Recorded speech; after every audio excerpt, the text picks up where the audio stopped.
कैसे बच्चों, मैं उम्मीद करता हूँ कि आपने एनसीईआरटी की लीनियर इक्वेशन की एक्सरसाइज 3.4 को अच्छे से बना लिया होगा और आपको समझ में भी आ गया होगा। जिन बच्चों को अगर कोई दिक्कत है, जिन्हें समझ में नहीं आया या जो सॉल्व नहीं कर पाए, तो प्लीज़ कमेंट में मुझे कमेंट करें। मैं डिटेल्स में फिर से उन्हें जो क्वेश्चन में दिक्कत हुई मैं उसे बताऊँगा। तो बच्चों, आज हम 3.5 लेके आए हैं। 3.5 में हम शुरू करेंगे क्वेश्चन नंबर 2 से, क्योंकि क्वेश्चन नंबर 1 बहुत ही आसान है, इसलिए 1 मैंने नहीं लिया। क्वेश्चन नंबर 2 से शुरू कर रहा हूँ। अगर किन्हीं को क्वेश्चन नंबर 1 में भी दिक्कत है तो वो मुझे कमेंट करें, ठीक है। मैं क्वेश्चन नंबर 2 से शुरू कर रहा हूँ, ठीक है बच्चों, क्योंकि बोर्ड्स की एग्ज़ाम आ रही है, बहुत निकट है।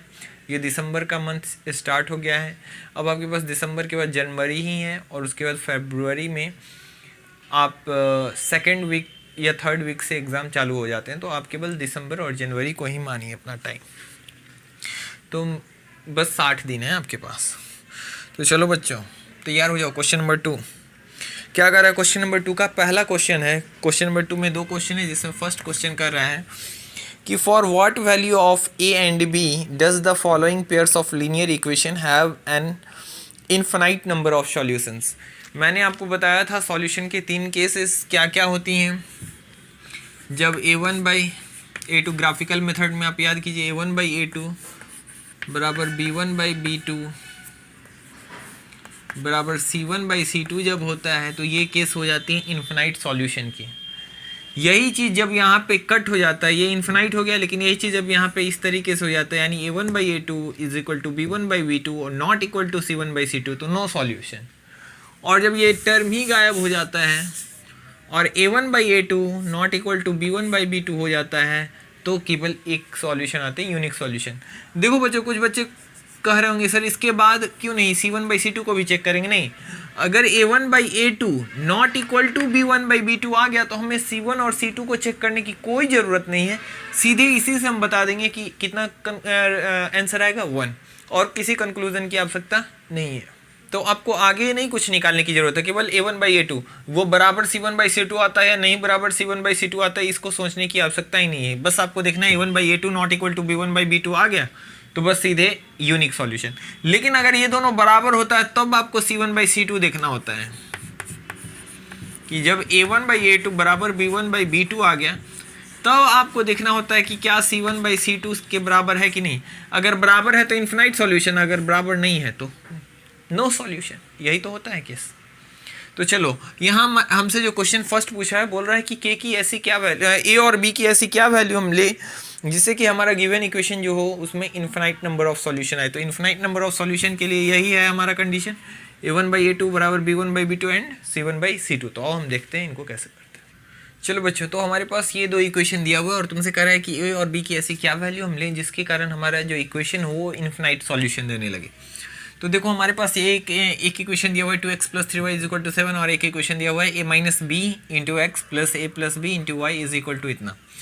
तो तुम जानते हो कि जब भी इस तरीके से हो तो हम सारे कांस्टेंट को एक तरफ लेंगे। तो यहाँ पे लिखेंगे गिवन इक्वेशन, या तुम इसको 1 कर दो, इसको 2 कर दो, लिख दो यहाँ फ्रॉम इक्वेशन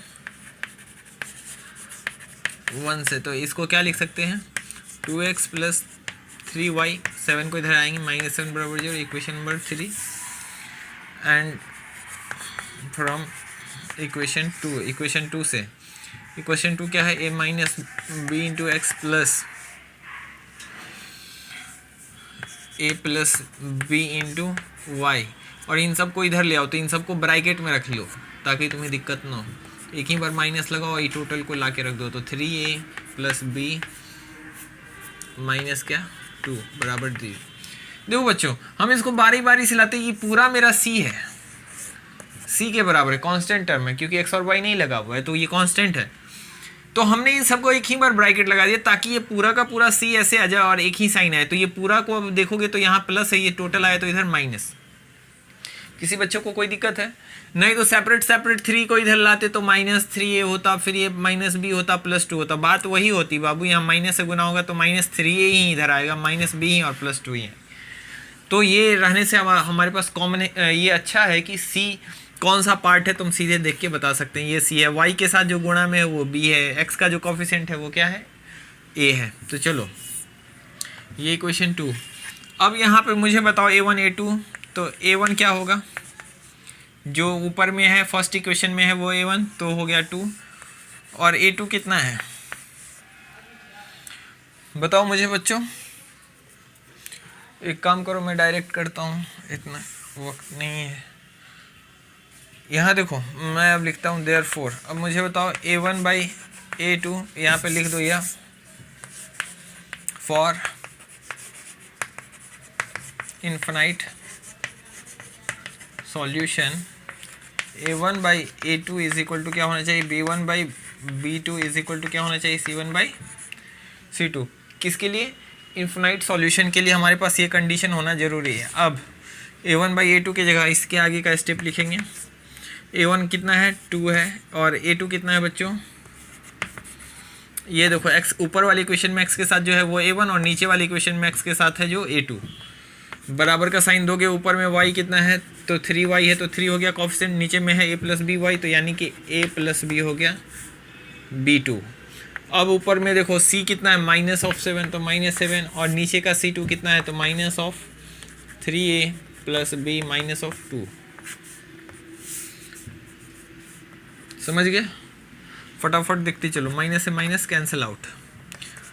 अब देखो, अब यहाँ 3 है, तो तीनों को कैसे सॉल्व करेंगे, तीनों एक दूसरे के बराबर हैं। जब ऐसा कंडीशन आता है तो किसी दो को लेके आगे बढ़ते हैं, तो हम यहाँ लिख सकते हैं therefore 2 by a minus b बराबर 3 बाई ए प्लस बी। अब इन्हीं को लेके चलेंगे। अब क्रॉस करोगे तो देखो इनको गुना होगा 2 से, तो क्या आ जाएगा 2a प्लस क्या 2b, और इनको गुना होगा 3 से, तो क्या आ जाएगा 3a माइनस ऑफ 3b।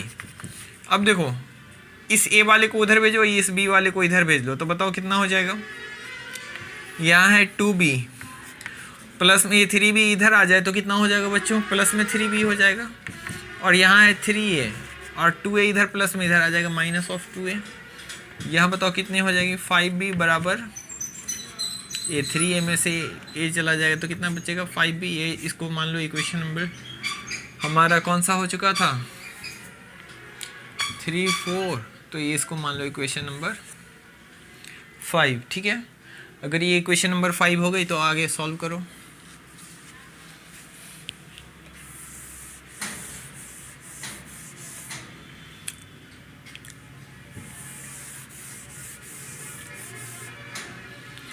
आगे देखो, अब फिर यहाँ से यहीं से लेना है हमें। अब इनको और इनको इक्वेट करो, ये यहाँ पे 7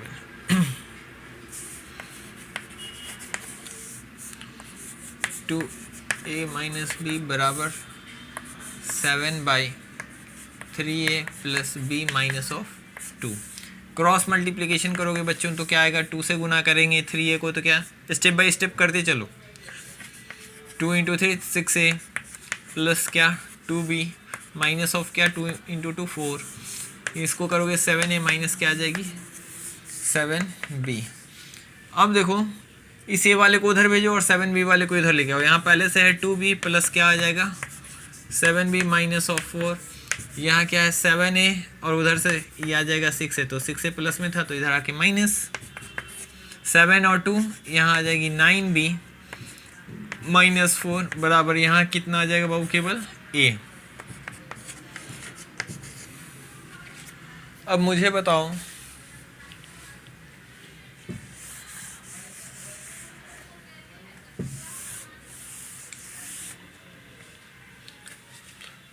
यहाँ पे मुझे पता है a की जगह कितना है 5b है ना, हम यहाँ लिख सकते हैं 5b। यहाँ हम लिख देंगे फ्रॉम इक्वेशन, किस इक्वेशन से हमने किया 5, इक्वेशन 5 में हमें पता था a बराबर कितना है 5b या 5b बराबर a, तो a को हम रिप्लेस कर सकते हैं 5b से।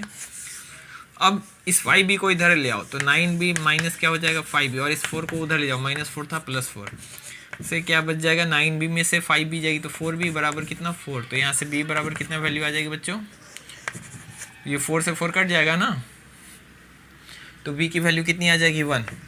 अब b की वैल्यू 1 आ गई तो अब क्या करोगे तुम, पुट कर दो किस में इक्वेशन नंबर 5 में, तो यहाँ लिखो इक्वेशन नंबर 5 क्या बच्चों a बराबर 5b,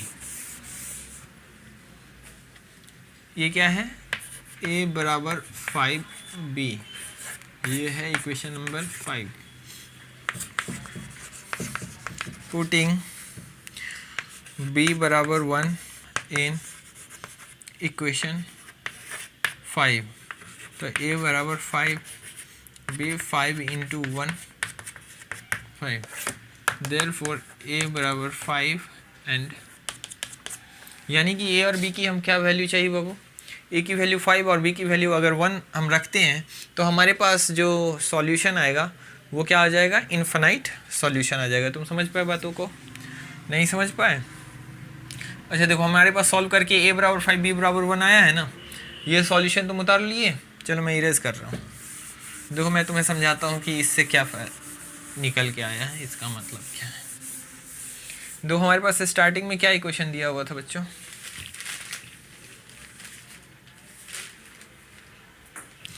हमारे पास जो स्टार्टिंग में इक्वेशन था वो ये था, क्या था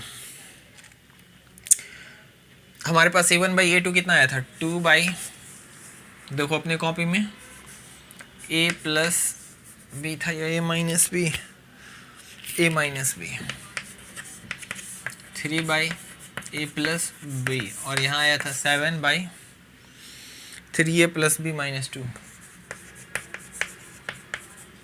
देखो बच्चों हमने कहा था कि क्या कब आएगा इन्फिनाइट सॉल्यूशन, जब a1/a2 बराबर हो जाए b1/b2 बराबर हो जाए c1/c2 के, तभी ऐसा होगा।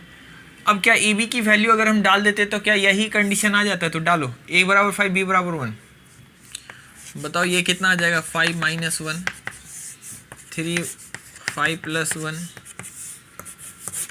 3 इंटू 5 प्लस b के जगह पे 1 माइनस 2, चेक करो 5 में से 1 जाएगा बच्चों 4, तो ये आ जाएगा 2/4, 5 प्लस 1 6, तो ये 3/6, ये ऊपर में 5 7, 5 3 ज़ा 15, 15 में 1 जोड़ोगे तो 16, 16 में से 2 जाएगा तो कितना बचेगा बाबू, 14, 2 से 4 2 टाइम्स में, 3 से 6 2 टाइम्स में, 7 से 14 2 टाइम्स में। मैं चेक करने के लिए बता रहा हूँ, बस आंसर वहीं तक आ गया था, a बराबर 5, और तुम्हें बस लिखना था कि for infinite solution a equal to 5 and b is equal to 1, लेकिन मैं ये चेक करके दिखा रहा हूँ, तुम्हें समझ में आए कि हम क्या a और b निकाले। देखो यहाँ भी 1/2, यहाँ भी 1/2, और यहाँ भी क्या गई 1/2, देखो तो ये सब बराबर आ गए, a1/a2 b1/b2 c1/c2, इसीलिए ये क्या देने लगा, इन्फिनाइट सॉल्यूशन। चलो बच्चों अब हम क्वेश्चन नंबर 2 का सेकेंड क्वेश्चन बनाते हैं। क्वेश्चन नंबर 2 में ही दूसरा जो क्वेश्चन है वो क्या कह रहा है बच्चों, तो कह रहा है कि for what value of k the following pair of linear equation have no solution, कह रहा है के की ऐसी वैल्यू बताइए जिसके कारण जो है सो इस इक्वेशन का कोई भी सॉल्यूशन ना है। तो मुझे बताओ बच्चों, 3x प्लस वाई दिया हुआ है आपको, 3x plus y is equal to 1, और आपको नेक्स्ट दिया हुआ है 2k minus 1 2k minus 1x 2k minus 1x, अब लोग को दिख रहा है ना बच्चों, is equal to 1/k minus 1, नहीं minus x plus k minus 1 into y plus k minus 1 into क्या y is equal to 2k plus 1। चलो बच्चों यही हमें दिया हुआ है, तो गिवन इक्वेशन क्या है ये, चलो इसी को 1 मान लो, इसको 2 मान लो, यहाँ से लिखो फ्रॉम इक्वेशन, ये फ्रॉम लिखा हुआ है बाबू 1 से, तो ये क्या है 3x प्लस वाई बराबर 1। तुम्हें पता है कि हम सबको इधर ले आते हैं तो ये हो जाएगा 3x प्लस वाई माइनस 1 बराबर क्या 0, इक्वेशन नंबर 3। एंड ठीक उसी तरीके से ये बताओ फ्रॉम इक्वेशन 2 की बात करें तो क्या दिया हुआ है 2k minus 1 x plus k minus 1 y बराबर 2k प्लस 1, इस c वाले को ब्रैकेट में ले लो, ये है 2k प्लस 1। अब इसको सॉल्व कर लो, एक तरफ ले आओ तो 2k minus 1 x plus k minus 1 y, और इनको ले आओ तो माइनस एक ही साथ में 2k प्लस 1 बराबर 0, इक्वेशन नंबर 4। अब इक्वेशन नंबर 3 और इक्वेशन नंबर 4 आ गई। अब यहाँ पे लिखो फॉर नो सॉल्यूशन। हमें क्या पूछा है बच्चों? हमें पूछ रहा है for no solution. For no solution,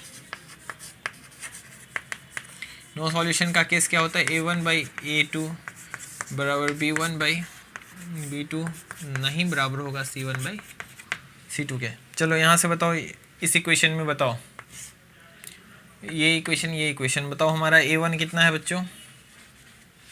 तो a1 है 3, तो 3 कितना आ जाएगा? a2 कितना है? 2k -1 बराबर b1/b2। तुम चाहो तो बच्चों क्या कर सकते हो, अलग से लिख सकते हो, जैसे यहाँ पे लिख सकते हो, नीचे लिखोगे, यहाँ जगह नहीं है मेरे पास।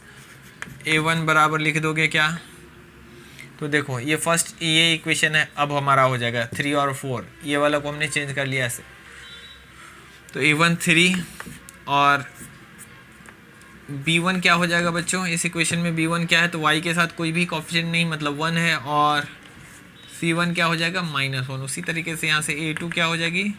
तो देखो x, ये हमारी इस इक्वेशन में फोर्थ में x के साथ जो गुना में है, तो 2k -1 कॉमा b2 क्या हो जाएगा? तो y के साथ जो गुना में है, तो y के साथ कौन गुना में है? तो k -1, और c2 क्या हो जाएगा बच्चों?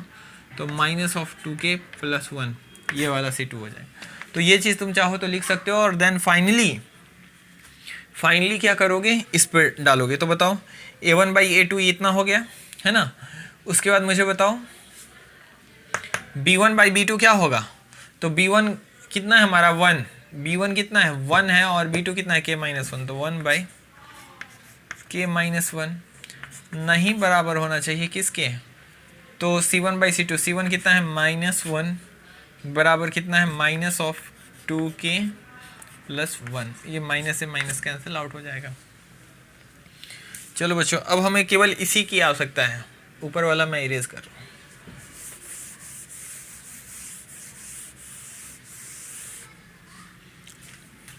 अब देखो बच्चों, यहाँ पे मुझे चाहिए कि k की ऐसी क्या वैल्यू ली जाए कि ये नॉट इक्वल टू आ जाए। डैट मीन्स हमें बस इन दोनों को इक्वेशन k की वैल्यू, अगर तुमसे पूछता कि k की ऐसी कौन सी वैल्यू ना आए, तो ना आए मतलब नॉट इक्वल टू वाला को हम सॉल्व करते हैं। तो यहाँ पे मैं तुम्हें दोनों करके दिखाता हूँ कि k हमारा रिजल्ट ये वाला इक्वेशन देने वाला है। तो 3 जब तीनों ऐसा हो तो एक दूसरे को कंपेयर करेंगे यहाँ पे, तो इनको ले रहे हैं, तो 3/2k -1। k की वैल्यू निकालनी है, k की क्या वैल्यू हो, तो ये वाला इक्वल टू वाला निकाल लेंगे। यहाँ से क्रॉस करो तो क्या आ जाएगा बच्चों? 3k -3 बराबर यहाँ से क्या आ जाएगा? 2k -1। ये 2k इधर ले आओ तो 3k में से 2k जाएगा, तो बच्चों 3k -2k। अब फास्ट करो कैलकुलेशन, अब हमारे पास वक्त नहीं है। यहाँ 3k में से 2k जाएगा तो k, यहाँ कितना बच गया? 2। डैट मीन्स k की वैल्यू क्या होगी? 2। k की 2 वैल्यू अगर हम 2 रख दें तो हमारे पास जो सॉल्यूशन आएगा वो 9 हो जाएगा। देखो k की जगह यहाँ 2 रखोगे तो 2 × 2 क्या हो जाएगा बच्चों? 4 4 -1 3 3/3 रिजल्ट दे देगा 1। यहाँ पे k की जगह 2 रखोगे, 2 - 1 क्या रिजल्ट आ जाएगा? नीचे में 1 1/1 1, ये दोनों बराबर हो गया। अब यहाँ पे k की जगह कितना रख दोगे? 2 2 2 4 + 1 5 1/5। तो देखो ये दोनों तो बराबर हो गया, 1/5 बराबर नहीं हुआ। तो पूछा था k की ऐसी कौन सी वैल्यू लें, तो k की वैल्यू अगर हम 2 ले लेंगे तो हमारे पास जो इक्वेशन होगा उसमें एक भी सॉल्यूशन नहीं आएगा। तो जब भी आपसे पूछे k की कौन सी वैल्यू, तो कंडीशन तो ये शो करना है, लेकिन आपको नॉट इक्वल टू वाले को कंसीडर नहीं करके बस इक्वल टू वाले को कंसीडर करना है, और यहाँ से जो k की वैल्यू आएगी वही आंसर होगा। चलो बच्चों, मैं इसको मिटा रहा हूँ और जल्दी से हम आगे बढ़ेंगे। ठीक है बच्चों, समझ रहे हो बातों को कि नहीं समझ रहे? चलो, यह कुछ बच्चे सोच रहे होंगे सर इधर वाला का कैसे करेंगे, तो चलो मैं इन दोनों को इक्वेट कर दे रहा हूँ। 1/k - 1 = 1/2k + 1। ये नॉट इक्वल टू है बच्चों, क्रॉस करोगे तो क्या आ जाएगा? 2k। नॉट इक्वल टू है तो है, लेकिन तुम वैसे ही करोगे काम जैसे इक्वल टू में करते हो। ये आ जाएगा k - 1। k को एक तरफ ले आओ तो यहाँ क्या आ जाएगी बच्चों? 2k - k। यहाँ है -1, ये 1 भी चला जाएगा -1। k is not equal to क्या? -2। यानी k कितना नहीं ले सकते हैं? -2 नहीं ले सकते हैं। समझ रहे हो बातों को? लेकिन हमें k की वैल्यू पूछ रही थी ना, तो हमें k की वैल्यू पूछा गया कि k क्या होना चाहिए जिसकी वजह से हमें नो आंसर आए। तो k बराबर 2 होना चाहिए, तो 2 क्या होगा, आंसर होगा। चलो बच्चों इनको उतारो, मैं इरेज कर रहा हूँ। क्वेश्चन नंबर 2 के बाद बच्चों अब हम क्वेश्चन नंबर 3 की ओर चलेंगे। एक्सरसाइज हम कौन सा बना रहे हैं, 3.5 का क्वेश्चन नंबर 3। क्वेश्चन नंबर 3 क्या कर रहा है, कह रहा है solve the equation by substitution and cross multiplication. क्या बच्चों आप सॉल्व कर लेंगे इसको। क्रॉस मल्टीप्लिकेशन आपको मैंने बताया था ना, सब्स्टिट्यूशन तो सबको आता होगा, क्रॉस मल्टीप्लिकेशन से बता दूं। अच्छा चलो ठीक है। क्या इक्वेशन दिया हुआ है, 8x + 5y = 9, और हमें एक और इक्वेशन दिया हुआ है, वो क्या है, 3x + 2y = 4। चलो बच्चों हमें कह रहा है कि इसको दो मेथड से सॉल्व करने, तो सब्स्टिट्यूशन तो आपको आता है, मैं क्रॉस बता रहा हूँ। चलो यहाँ से पहले फ्रॉम इक्वेशन 1 को क्या लिखेंगे, 8x + 5y - (9) बराबर 0। इक्वेशन नंबर इसको कर लो। ये देखो बच्चों जब ऐसा हो ना तो इतना 4-5 करने से अच्छा है कि जैसे ये पहला इक्वेशन दिया हुआ था तुम लिखोगे यहीं पे, इसको लिख दो 8x + 5y - (9) बराबर 0। क्रॉस मल्टीप्लिकेशन में ऐसा करते हैं हम लोग। एंड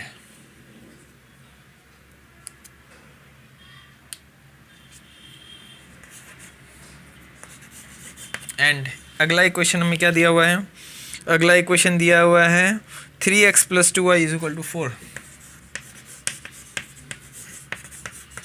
इसको यहीं सॉल्व कर दो, 3x + 2y - (4) = 0।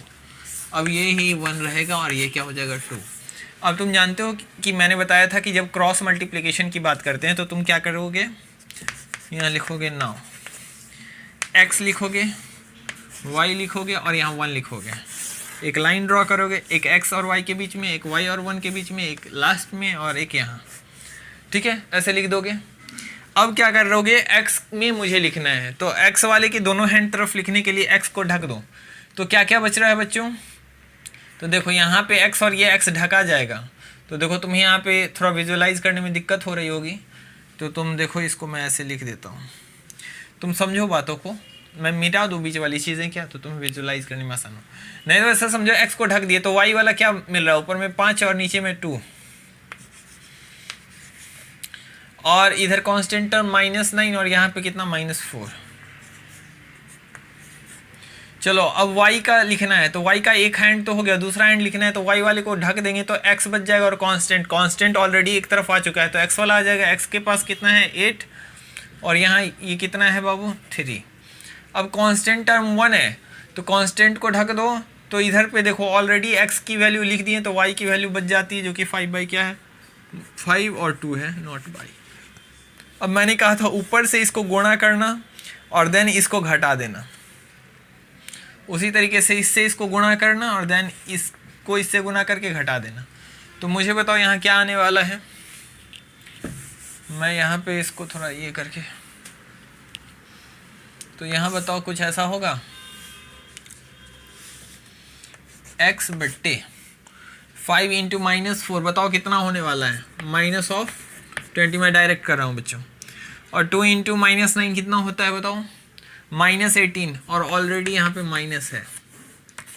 अब आगे बढ़ो, बराबर का साइन y, अब -9 × 3 -27, -4 × 8 -32। ये ऑलरेडी फार्मूला का माइनस है बीच वाला, और ये हो गया -4 को 8 से गुना करने पर माइनस, ठीक है, बराबर 1/8 2 ज़ा कितना 16 -5 3 ज़ा 15। यही हो गया हमारा।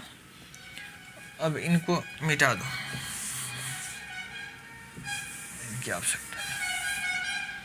अब देखो बच्चों, अब किसी एक को और एक इसको, जैसे तीनों बराबर हैं तो कोई भी x और y को इक्वेट नहीं करेगा, इक्वेट हमेशा करना है तो x वाले को कांस्टेंट से, फिर y वाले को कांस्टेंट से, समझ गए। चलो तो यहाँ x वाला क्या है, ये है ना, तो यहाँ लिखोगे देयरफॉर से स्टार्ट कर सकते हो, x बटे यहाँ -20, और ये माइनस माइनस क्या हो जाएगा +18 हो जाएगा, और बराबर, अच्छा पहले तो सबको सॉल्व ही कर लो, ये क्या आ जाएगा y by minus of 27 plus कितना, ये माइनस माइनस प्लस 32, और यहाँ पे क्या 1/16 में 15 गया 1। अब मुझे बताओ ये x बाई कितना आएगा बच्चों, -20 में से 18 जाए तो -2 बचेगा, y 27 में से 32 तो 32 प्लस में है, 27 माइनस में है, तो बताओ कितना y बाई कितना बच जाएगा, 5 बचेगा, 5, और 1/1 का मतलब 1। अब इसको कंपेयर करो तो मुझे बताओ, यहाँ लिखोगे नाउ x/2, हमेशा याद रखना x इसको y से नहीं कंपेयर करेंगे, x को भी कांस्टेंट से y को भी कांस्टेंट से, तो x/-2 इज इक्वल टू 1, तो x बराबर क्या -2 आ गया, and y/5 is equal to भी इसको भी कांस्टेंट से बराबर करेंगे 1, तो y इज इक्वल टू कितना 5। यही हमारा हो गया आंसर, x बराबर -2 y बराबर 5। समझ गए बातों को? अगर समझ गए तो उतारो इसको। चलो बच्चों अब क्वेश्चन नंबर 4 सॉल्व करेंगे जो कि लैंग्वेज बेस्ड प्रॉब्लम है। तो आओ बुक खोलो और मेरे साथ साथ क्वेश्चन को समझने का प्रयास करो। तो 3.5 यानी लीनियर इक्वेशन का 3.5 एक्सरसाइज का क्वेश्चन नंबर 4 का फर्स्ट क्वेश्चन क्या कह रहा है? कह रहा है कि a part of monthly hostel charge is fixed and the remaining depend on the number of days one has taken food in the mess. कह रहा है क्या कि किसी हॉस्टल में एक फ़िक्स चार्ज लगता है आपको रहने का, ठीक है, उतना आपको चार्ज लग जाएगा, और अगर आप मेस में भोजन करते हैं तो पर डे के हिसाब से आपको वो अलग से चार्ज देना पड़ेगा। अब कह रहा है कि व्हेन ए एक स्टूडेंट है टेक्स फूड फॉर 20 डेज, कितना दिन के लिए ए रहता है और कितने दिन फूड लेता है वो मेस से 20 दिन, और कह रहा है सी हैज़ टू पे ₹1000, तो उसको कितना पे करना पड़ता है 1000, एंड कर रहा है कि as a hostel charge where as a student be, अब एक बी है स्टूडेंट कह रहा है कि जो कि फूड लेता है 26 दिन 26 डे और पे करता है 1180 रुपीज़। आपसे पूछता है और हॉस्टल चार्ज, अब बताइए कि हॉस्टल चार्ज क्या है, फिक्स्ड चार्ज क्या है, और पर डे का जो है फूड का कॉस्ट क्या है। यानी कि आपसे जो दो चीज़ पूछा है तो मैंने कहा कि आप क्या मानेंगे, जो आपसे पूछ रहा है वही आप मानेंगे। तो आप करेंगे लेट द फिक्स्ड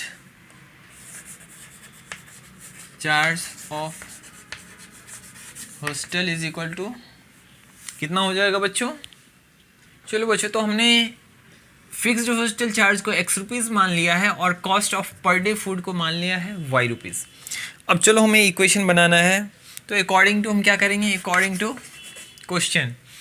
तो पहला लाइन पर हो क्या कह रहा है कि एक स्टूडेंट ए है जो कह रहा है कि 20 दिन के लिए भोजन लेता है और कितना पे करता है बच्चों, तो 1000।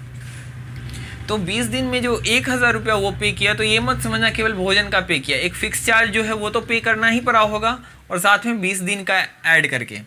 तो मुझे बताओ फिक्स चार्ज तो रह जाएगा x प्लस पर डे का भोजन खर्च y है, तो 20 दिन का कितना लगेगा बच्चों 20y लगेगा, और कितना रुपया इसको पे करना पड़ा, तो 1000 रुपीज़। ये हो गया इक्वेशन नंबर 1। एंड एक है स्टूडेंट बी कितना दिन के लिए बाबू फूड लेता है 26 डेज़ के लिए, तो 26 डेज़ के लिए वो लेता है और कितना पे करता है, तो 1180 पे करना पड़ता है उसको। तो ऐसा मत समझना कि केवल फूड का 1180 है, फिक्स चार्ज के साथ है, तो ₹X वो भी फिक्स चार्ज जमा किया होगा, और 26 दिन रहा है तो पर डे का y, तो 26 दिन के लिए पर फूड का कितना पड़ जाएगा 26y, और 11 कितना रुपीज़ ये पे करता है, तो 1180 यानी कि 1180 रुपया इसको पे करना पड़ता है। ये हो गया इक्वेशन 2।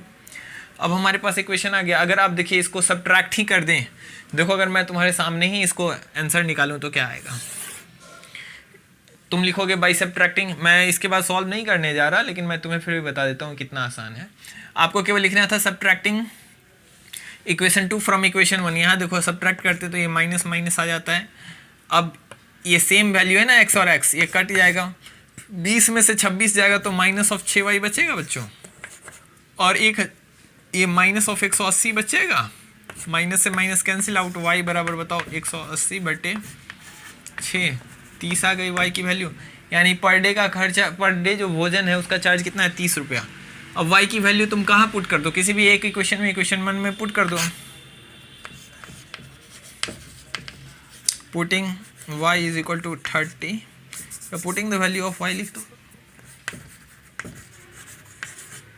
y इन इक्वेशन 1 में रखोगे तो क्या आ जाएगा, x प्लस 20 इंटू कितना 30 बराबर 1000। यहाँ से x बराबर कितना बच्चों, कितना 20 इंटू 3 कितना हो जाएगा बताओ, तो 3 टू ज़ा 6, 600। तो x की वैल्यू कितनी आ गई यहाँ से बच्चों, तो x की वैल्यू आ गई 400। यानी फिक्स चार्ज जो है वो 400 है, और उसके बाद का जो चार्ज है वो कितना दिन आपने भोजन लिया इस पर डिपेंड करेगा। तो पर डे का है 30 रुपया, तो जितना दिन, तो देख लो अगर ये 20 दिन रहा तो 30 रुपया के हिसाब से 600 रुपया इसको देना पड़ा, और 400 रुपया फिक्स चार्ज, तो 1000, इसको भी 400 रुपया देना ही पड़ा। और यहाँ पे पर डे के हिसाब से तो 26 दिन रहा, तो 26 दिन का कितना आ जाएगा फूड का चार्ज मुझे बताओ, तो चेक कर लो, 26 को गुना कर दो किससे, 30 से, तो 0 0 6 3 ज़ा 18 और 3 2 ज़ा 6 1 7 780 रुपया। तो 400 में 780 जोड़ो, समझ में आया, तो कितना आसान है। चलो तो क्वेश्चन नंबर, ये तुम खुद से करोगे, तुम्हें बस मैंने इक्वेशन बनाना सिखाया कि इक्वेशन कैसे बनेगा। ये इक्वेशन था इसका, ये था इसका इक्वेशन कि a वाले के लिए, और ये था b वाले के लिए, x plus 20 y is equal to 1000, x plus 26 y is equal to इतना। अब तुम आगे सॉल्व करो, मैंने दिखाया कि कितना आसान होता है। चलो हम बात करेंगे क्वेश्चन नंबर 2 की। क्वेश्चन नंबर 2 किसका, तो क्वेश्चन नंबर 4 का ही second part.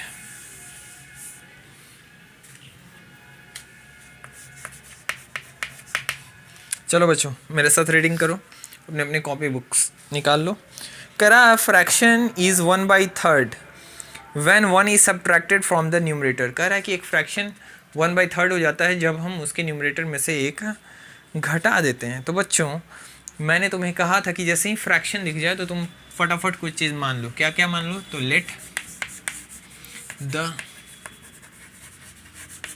Numerator is equal to x and the denominator is equal to y। तो फ्रैक्शन इज इक्वल टू क्या, x बाय y। अब अकॉर्डिंग टू क्वेश्चन तुमसे क्या कह रहा है, तुमसे कह रहा है कि अब फ्रैक्शन इज 1/3, एक फ्रैक्शन 1/3 हो जाता है कब, जब 1 is subtracted from the numerator, जब न्यूमरेटर में से 1 घटा देते हैं। तो मुझे बताओ न्यूमरेटर किसको बोलते हैं, ऊपर वाले को। तो हमारा फ्रैक्शन है x बाई वाई, यही है। कह रहा है कि जब न्यूमरेटर में से एक घटा देते हैं तो फ्रैक्शन क्या हो जाती है, 1/3। अब इसको सॉल्व कर दो यहीं पे, तो क्रॉस मल्टीप्लिकेशन करोगे तो 3x माइनस ऑफ 3 बराबर क्या, y। एक तरफ ले आओ तो क्या आ जाएगी, 3x minus of y, y इधर आ गया तो माइनस, और 3 को उधर भेज दो। इक्वेशन नंबर 1 हमारा बन गया। एंड अब अगला लाइन पढ़ो। अगला तुमसे कह रहा है and it becomes 1/4 when 8 is added to its denominator. जब इसके डिनोमिनेटर में 8 को हम ऐड कर देते हैं तो क्या हो जाता है बच्चों, ये फ्रैक्शन 1/4 हो जाती है। तो डिनोमिनेटर में 8 ऐड करना है तो y प्लस क्या कर देंगे 8। तो कह रहा है कि क्या कितने हो जाती है, 1/4। तो अब से कह रहा है फाइंड द फ्रैक्शन, पहले इसको सॉल्व कर लो। ये कितना हो जाएगा, 4x बराबर y प्लस ऑफ 8y को इधर ले आओ तो 4x माइनस ऑफ y बराबर कितना आ जाएगा बच्चों, 8। ये क्वेश्चन नंबर 2। बताओ तो कोई दिक्कत है, यहाँ से मुझे बताओ y बराबर, एक काम करो इसको इक्वेशन यहीं मानो,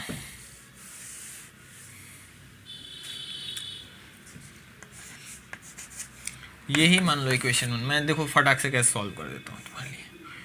इक्वेशन 1 में y की वैल्यू आई हुई है 3x माइनस 3। यहाँ पे हम सिर्फ लिख देंगे 4x माइनस, हम क्या लिख सकते हैं यहाँ पे, इसको यहाँ से मिटा दो। मैं सॉल्व करने का तरीका बता रहा हूँ, ऐसे वहीं तक 2 लिख के मैं छोड़ देता, तुम्हें सॉल्व करना होता, लेकिन मैं बता रहा हूँ। यहाँ y बराबर 3x माइनस 3 यहाँ पुट कर दो। तो जब माइनस साइन हो और y हो और यहाँ पे 2 वैल्यू रखनी हो तो ब्रैकेट हमेशा ले लेना। तो क्या है 3x माइनस 3 बराबर 8। यहाँ बताओ 4x माइनस 3x प्लस क्या 3 बराबर 8। यहाँ क्या आ जाएगी 4x माइनस 3x जाएगा तो x, 3 उधर घटेगी तो क्या 8 माइनस 3 बराबर कितना 5। x की वैल्यू आ गई। Putting the value of x in equation 1 में डाल दो x की वैल्यू, तो 3 इंटू क्या 5 minus 3 is equal to y। यहाँ 15 में से 3 जाएगी तो y की वैल्यू आ जाएगी। तो बताओ यहाँ से y बराबर कितना 12, यानी y बराबर 12 और x बराबर 5। यही हमारा क्या हो गया आंसर। चलो हम चेक करके देखते हैं कि क्या हमारा सही है या नहीं। तो मुझे बताओ x बराबर कितनी आ गई हमारी 5 और x, तो हमारी फ्रैक्शन क्या है, हेंस यहाँ से हम लिख देंगे देयरफॉर x बराबर 5 एंड y बराबर 12, तो फ्रैक्शन बराबर 5/12। तो देखो हमारी जो फ्रैक्शन है वो कितनी आ गई बच्चों 5/12। अब चेक करो कि ये सही है कि गलत। कह रहा था पहले कि न्यूमरेटर में से एक घटा देते, तो एक जब हम इसमें से घटा देते तो बताओ क्या रिजल्ट आ जाता 4/12, काटते तो कितना रिजल्ट आ जाता था 1/3। सही आ गया। दूसरा बार कह रहा है कि 5 ऊपर में है तो रहने दो, कह रहा है कि डिनोमिनेटर में 8 जोड़, तो 12 है हमारा डिनोमिनेटर, इसमें 8 जोड़ते तो क्या आ जाता 5/2, कट करते तो रिजल्ट 1/4 आ गया, ये भी सही हो जाता। तो इस तरीके से हम चेक भी कर सकते हैं। तो चलो बच्चों तुम समझ गया होगे क्वेश्चन नंबर 4 का 2, इनको उतार लिया तुमने। मैं अब इरेज कर रहा हूँ बच्चों। यहाँ देखो, यहाँ पे जो बच्चे ये समझ रहे हैं, यहाँ पे y की जगह मैंने रिप्लेस किया, तो यहाँ हमें लिखना पड़ेगा कि कहाँ से लिखा, तो फ्रॉम इक्वेशन 1, ये बगल में लिखना पड़ेगा बच्चों, ठीक है। चलो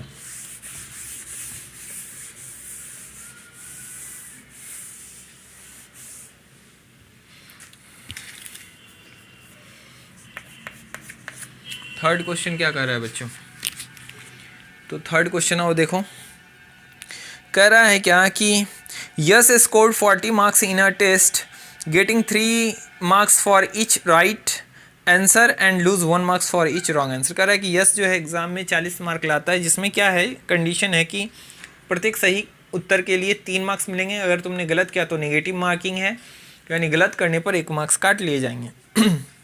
चलो बच्चों आगे कह रहा है कि had 4 marks been awarded for each correct. अगर कहता है ऐसा हो जाए कि अब हम करेक्ट मार्क्स, जो पहले करेक्ट क्वेश्चन का अगर करेक्ट आंसर बच्चा देता था तो 3 मार्क्स जहाँ मिलता था, अगर वहाँ पे अब 4 मार्क्स अगर मिलने लगे और इनकरेक्ट के लिए जो 1 मार्क्स कटता था उसकी जगह 2 मार्क्स कटने लगे, तब जो स्कोर करता है कौन, तो यस, तब जो स्कोर करता है उसके पास 50 मार्क्स आते हैं। तो आपसे पूछ रहा है कि बताइए कितना नंबर ऑफ क्वेश्चन था।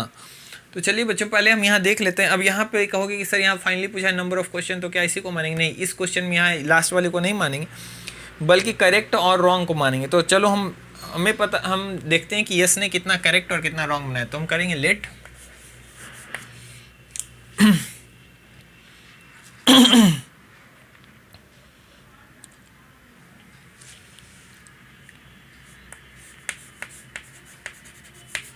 नंबर ऑफ राइट आंसर कितना है बाबू, x समझ लेते हैं राइट आंसर है,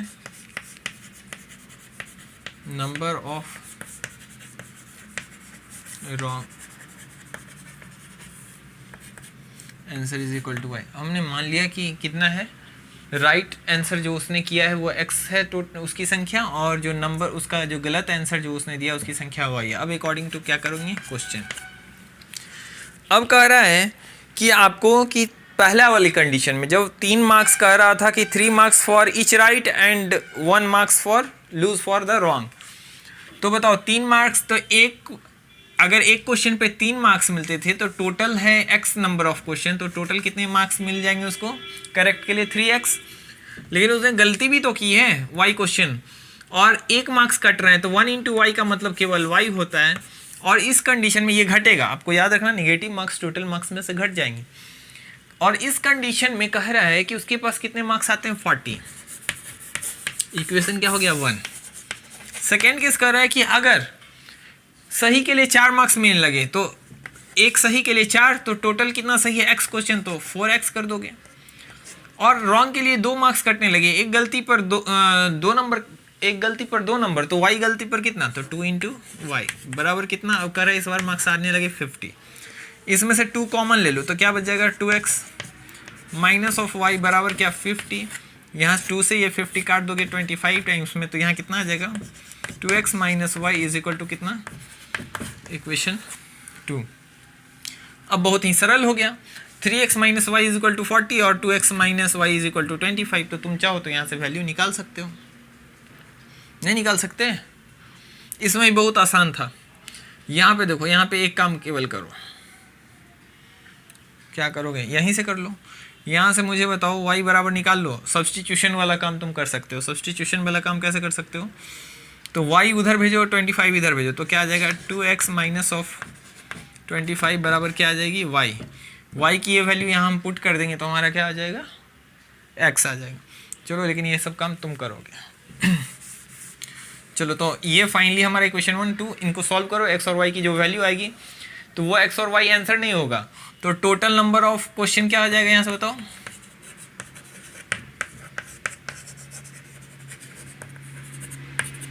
x प्लस वाई। तो तुम अंत का जो आंसर आएगा वहाँ x और y की जो संख्या यानी टोटल करेक्ट आंसर और टोटल रॉन्ग आंसर, जितना का सही जवाब दिया वो और जितना हमें गलत जवाब दिया वो, उन दोनों को जोड़ दोगे और तब जो आएगा वही टोटल नंबर ऑफ क्या होंगे क्वेश्चन होंगे। समझ गए बच्चों। चलो मैं इसको इरेज कर रहा हूँ, तो आगे उसकी वैल्यू निकाल लेना। चलो क्वेश्चन नंबर 4 कह रहा है कि plane A and B, question number 4, A and B are 100 kilometre apart from a highway. एक हाईवे है, ए और बी है, और कितना किलोमीटर अपार्ट है, यानी एक दूसरे के बीच में कितनी दूरी है, 100 किलोमीटर की दूरी है। कह रहा है 1 कार स्टार्ट फ्रॉम, एक कार स्टार्ट करती है ए से और एक कार स्टार्ट करती है बी से सेम टाइम में, एक ही समय में एक स्टार्ट होती है ए से और एक स्टार्ट होती है बी से। कह रहा है if the car travels in the same direction, same direction का मतलब अगर ए इधर जा रहा है तो बी भी इधर ही, तो ये हो गया सेम। अपोजिट अगर बोलता तो ए अगर इधर जा रहे हैं तो बी किधर आता बच्चों, इधर, तो ये हो जाता है एक दूसरे के अपोजिट। लेकिन सेम का मतलब ए जा रहा है इधर तो बी भी उधर ही जा रहा है, अगर ए इधर जा रहा है तो बी भी इधर ही। अब तुमसे क्या कह रहा है, कह रहा है क्या कि travel in the same, if the car travels in the same direction at different speed, speed दोनों की अलग अलग है, दे मीट इन 5 आवर्स, तो अगर सेम डायरेक्शन में जा रहे हैं तो 5 घंटा लगेगा और दोनों की स्पीड अलग अलग है। और आपसे फाइनली अंत में भी यही पूछा है कि find the speed of, what are the speed of 2 cars, तो हम मान लेंगे यही चीज़, let the speed of car A equal to क्या x and the speed of car b is equal to y kilometre per hour. अब चलो यहाँ पे एक चीज़ मैं तुम्हें बता देता हूँ, तुम याद रखना बच्चों, अगर दोनों कार सेम ही डायरेक्शन में जाए तो उस कंडीशन में जो दूरी ट्रैवल होती है, तो तुम्हें पता है ना डिस्टेंस बराबर क्या होता है, मुझे बताओ। डिस्टेंस बराबर स्पीड इनटू टाइम, लेकिन अगर टाइम बराबर हमें पता है, टाइम दिया हुआ है, तो क्या होता है डिस्टेंस बाई स्पीड होता है। मुझे कह रहा है कि दोनों अगर सेम डायरेक्शन में जाते हैं तो 5 आवर लगता है, तो मुझे टाइम पता है ना बाबू 5 आवर्स, तो ये 5 तो यहाँ है, तो 5 अगर यहाँ पे टाइम मैंने लिया तो इधर भी टाइम ही लगना चाहिए ना, तो टाइम बराबर कितना आता है distance by speed, distance total कितना है 100 और स्पीड क्या, तो जब दोनों सेम ही डायरेक्शन में जाए तो स्पीड को घटा देंगे। तो यहाँ मुझे बताओ क्या हो जाएगा, x में से y ये डिक्रीज कर दोगे। बातों को समझे कि जब सेम ही डायरेक्शन में दोनों कार सेम ही डायरेक्शन में जा रही हो तो स्पीड को घटा देंगे, तो x में से b को हमने क्या कर दिया, घटा दिया, तो यही हो गई हमारी वैल्यू। क्योंकि टाइम बराबर क्या होता है डिस्टेंस बाई स्पीड, तो टाइम की जगह हमने 5 आवर दिया, डिस्टेंस तो 100 दिया हुआ है, और स्पीड क्या करना है जब सेम डायरेक्शन में जाए तो घटा देना है। क्रॉस कर दोगे तो क्या आ जाएगा बच्चों, इतना, यहाँ से x minus y is equal to क्या 100/5, 5 से ही काट दोगे 20 टाइम्स, x माइनस वाई बराबर कितनी वैल्यू आ जाएगी 20। ये क्या हो जाएगा इक्वेशन नंबर 1। अब इक्वेशन 2 बनाएंगे, यहाँ एंड लिखो। तुमसे कह रहा है if they travel towards each other, towards each other का मतलब एक दूसरे की तरफ, तो अब ये यानी अपोजिट डायरेक्शन में, एक दूसरे की अपोजिट जब चले यानी एक दूसरे की ओर जब चले, तो उस कंडीशन में डिस्टेंस में यहाँ पे हम क्या करेंगे, टाइम जोड़ देंगे। क्योंकि अगर ये दोनों एक दूसरे से के ही दिशा में चले तो ए जैसे चलेगा और बी आगे चलता जाएगा तो उनको ज़्यादा वक्त लगेगा बच्चों। लेकिन मान लो इसी दूरी में बी भी इधर से चले, ए भी इधर से चले, तो ये बहुत तेज़ी से ये दूरी कवर कर लेंगे। इस यानी दोनों मिल के ये 100 किलोमीटर की दूरी ट्रैवल करेंगे। इस कंडीशन में हम एक्स और वाई दोनों को क्या करेंगे, जोड़ देंगे, यानी कि इनकी speed x kilometre per our ये जुड़ जाएगी। तो बताओ यहाँ पे कह रहा है तुमसे कि if they travel towards each other they meet in 1 hour, तो कितने में मिल जाते हैं बाबू, 1 ही घंटे में मिल जाते हैं। तो ऑब्वियसली मिल जाएंगे। तो 1 आवर यानी टाइम को हम एक तरफ रखेंगे बच्चों, तो टाइम एक तरफ 1 आवर बराबर यहाँ पे टोटल डिस्टेंस कितना, डिस्टेंस ऊपर रखेंगे, डिस्टेंस ऊपर बाई स्पीड, स्पीड क्या हो जाएगा जब टुवर्ड्स ईच अदर होंगे तो स्पीड जुड़ जाएगा, तो x प्लस क्या हो जाएगी बच्चों, y। क्रॉस मल्टीप्लिकेशन करोगे तो x प्लस वाई बराबर कितनी आ जाएगी, 100। ये इक्वेशन क्या हो जाएगा 2। बाई एडिंग करोगे, केवल यहाँ ऐड कर दोगे तो रिजल्ट आ जाएगा। देखो मैं इसको इरेज कर रहा हूँ, देखो कितना आसान क्वेश्चन, बस इक्वेशन बनाया, बात खत्म हो गई। बस इतना ही समझना जरूरी था। जब सेम डायरेक्शन में जाए, जिधर ए जा रहा है उधर ही बी भी जाए, इस कंडीशन में स्पीड घट जाएगी। तो डिस्टेंस बाई स्पीड टाइम बराबर डिस्टेंस बाई स्पीड, टाइम तुम्हें दिया हुआ था 5 आवर, डिस्टेंस 100, स्पीड घट गई क्योंकि सेम ही डायरेक्शन में जा रहे थे। एक दूसरे के अपोजिट में जाना है, यानी एक इधर जा रहा है तो एक इधर, यानी टुवर्ड्स ईच अदर भी इसको बोल सकते हो। अब कुछ बच्चे सोचेंगे सर एक इधर और एक इधर भी तो अपोजिट हो सकता है, इसलिए उसने कर दिया, ये भी अपोजिट हो सकता है बच्चों। लेकिन टुवर्ड्स की जब बात करें तो इसका मतलब हुआ कि एक अगर इधर जा रहा है यानी एक दूसरे की ओर आना, ये भी एक दूसरे से अपोजिट ही डायरेक्शन है लेकिन एक दूसरे की ओर आ रहे हैं, समझ गए। तो इस कंडीशन में स्पीड जुट जाएगा। तो यहाँ पे 1 घंटा लगा, तुम देख भी सकते हो कि जब एक तरफ आएंगे दोनों एक दूसरे की तरफ तो कम समय क्या लगेगा, कम। तो 1 बराबर क्या, 100/x प्लस वाई। अब यहाँ से तुमने निकाल दिया x प्लस वाई की वैल्यू जो आई। अब तुम देखो बाई एडिंग करो यहाँ पे,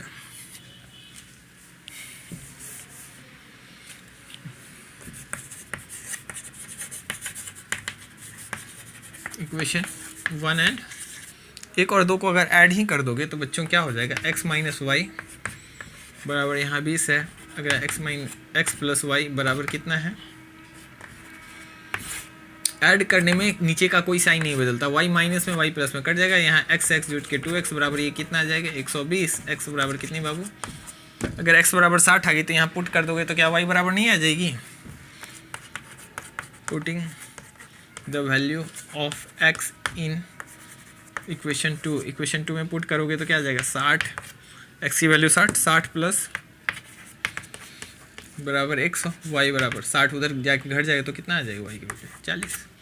हेंस लिख दो, hence the speed of car, a की वैल्यू x थी तो इसलिए speed of car a is equal to 60 kilometre per hour and the speed of car b is y kilometre, so 40 kilometre per hour. बताओ कितना आसान था, बस equation बनाना, ये समझो, ये खेल, बस यही समझना जरूरी है, समझ गए। चलो उतारो इनको, कोई दिक्कत हो तो। अब चलो बच्चों लास्ट क्वेश्चन है हमारा इस एक्सरसाइज का। लास्ट क्वेश्चन क्या कह रहा है, कह रहा है the area of a rectangle get reduces by 9 square unit if its length is reduced by 5 and breadth is increased by 3। कह रहा है कि एक रेक्टेंगल की एरिया घट जाती है जब क्या करते हैं हम, कितने से घट जाती है 9 से, जब लेंथ इसका रिड्यूस हो जाता है 5 से और ब्रेथ हो जाता है 3 से, बढ़ जाता है, इंक्रीज कर जाता है। तो तुम यहाँ हम सीधे लिख लेते हैं, लेंथ के लिए तुम चाहो तो x और y की यूज़ कर सकते हो बच्चों, और नहीं अगर चाहो तो l के लिए l ही और b के लिए b ही यूज़ कर सकते हो। Late length of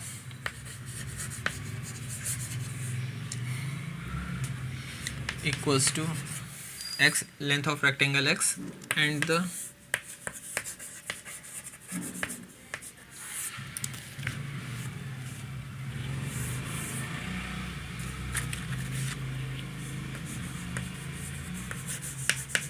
breadth of rectangle is equal to y। तो एरिया इज इक्वल टू क्या हो जाएगा x इंटू वाई। और हम question solve according to question. तुम्हें कह रहा है क्या बच्चों, तुमसे कह रहा है क्या कि कह रहा है कि length is reduces by 5 unit, length को 5 यूनिट से रिड्यूस कर, तो लेंथ x है, इसको 5 से घटाओ। और ब्रेथ को कितने से रिड्यूस करना है, breadth is increase by 3, breadth को इंक्रीज करना है 3 से, तो ब्रेथ को तुमने y माना है y + 3, तो जो एरिया है, एरिया क्या होगी बाबू, x और y, लेंथ इंटू ब्रेथ करेंगे तो एरिया आएगी ना, तो ये लेंथ इंटू ब्रेथ ही है बराबर एरिया है, तो एरिया जो हो जाती है वो 9 से क्या हो जाती है बच्चों, रिड्यूसेस बाई 9 स्क्वायर यूनिट, ये 9 से घट जाती है। अब इसको सॉल्व करो, तुम्हें लग रहा हो ये एक्स वाई कैसे सर हटेगा, तो ये गुणा करोगे तो क्या आएगा, एक्स वाई + 3x, फिर -5 से करोगे तो -5y -15 बराबर एक्स वाई -9। देखो बच्चों एक्स वाई इधर भी प्लस में, एक्स वाई इधर भी प्लस में, एक्स वाई से एक्स वाई कट गया, तो यहाँ क्या हो गया 3x - 5y बराबर, ये -15 उधर गया तो +15, और यहाँ ऑलरेडी -9, समझ गया बच्चों को, 3x - 5y बराबर 15 में से 9 गया 6, इक्वेशन क्या आ गई बच्चों 1। अब इसी तरीके से एंड करोगे। अब तुमसे लास्ट में क्या लिख रहा है, कह रहा है कि if we increase the length by 3 unit, length को 3 यूनिट से बढ़ाते, तो लेंथ क्या है x को 3 यूनिट से बढ़ाओ, एंड ब्रेथ बाई 2, इंक्रीज एक बार लिख के नहीं लिखा, इसका मतलब ब्रेथ में भी क्या करना है, इंक्रीज ही करना है, कितना से बाबू 2 से ब्रेथ को क्या कर दिए, इंक्रीज कर दिए, increase the breadth by 2 unit, the area increase by 67 square unit, दोनों में देखो प्लस हुआ है तो ऑब्वियस ही बात है एरिया इंक्रीज करेगा, कितना से इंक्रीज कर जाता है बच्चों, तो कह रहा है 67 स्क्वायर यूनिट से 60। फिर से इनको सॉल्व करोगे तो क्या इक्वेशन आएगा, एक्स वाई + 2x + 3y + 6 बराबर x y plus of 67, x y से एक्स वाई कट जाएंगे, यहाँ से आ जाएगा 2x + 3y, ये +6 उधर जाके माइनस आ जाएगा, और 67 में से 6 घट जाएगा तो 61, 2x + 3y = 61, ये क्वेश्चन नंबर क्या हो जाएगा 2। अब इन दोनों को सॉल्व करोगे तुम्हारा आंसर आ जाएगा। तो बच्चों इस तरीके से आज हमारा 3.5 एक्सरसाइज कंप्लीट हुआ। तो आज की कक्षा हम यहीं करते हैं समाप्त। तुम लोग मन लगा के पढ़ते रहो, मिलते हैं नेक्स्ट क्लास में। जिनको भी कोई दिक्कत होगी वो मुझे कमेंट करके पूछें क्वेश्चन, ठीक है बच्चों, चलो।